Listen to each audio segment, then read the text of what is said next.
Il y a un thème qui m'est cher, c'est de montrer l'opposition entre culture du sol et culture du sang. On peut aussi parler d'un inconscient collectif, si on veut.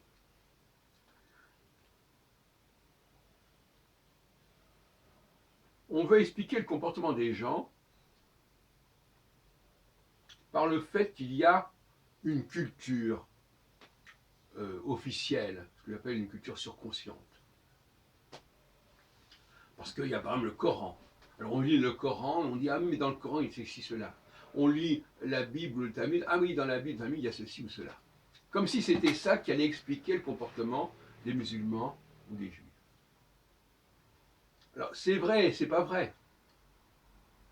Dans l'absolu, oui, c'est vrai, quelque part.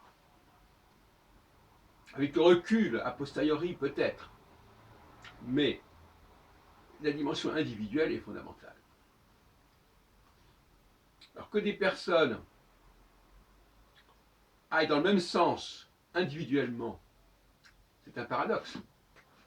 Comment se fait-il que des gens fassent quelque chose d'individuel et qu'en même temps, il y a des tas de gens qui vont dans le même sens? Ah, ils vont dans le même sens parce qu'il y a justement cette culture qu'ils ont reçue. Non.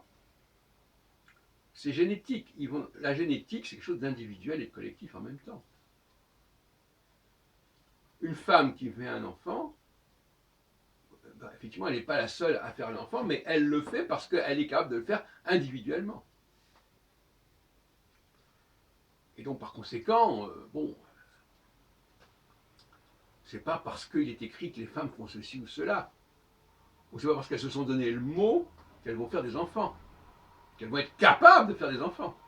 Cette capacité même de faire des enfants, c'est quelque chose de génétique, c'est pas quelque chose de culturel, par exemple.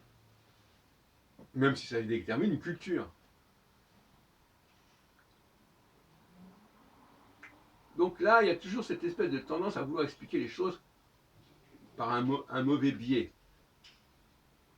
Si on prend par exemple les Maghrébins, parce que nous parlons souvent des Maghrébins ici, ils agissent individuellement en fait.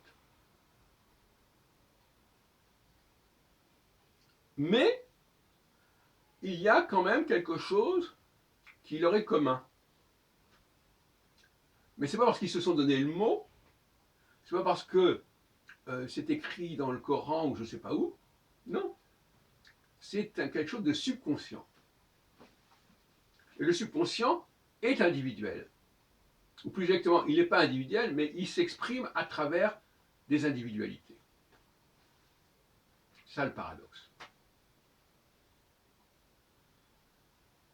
Être juif, c'est pas simplement être allé à la synagogue, ou avoir lu le Talmud, ou avoir appris l'hébreu.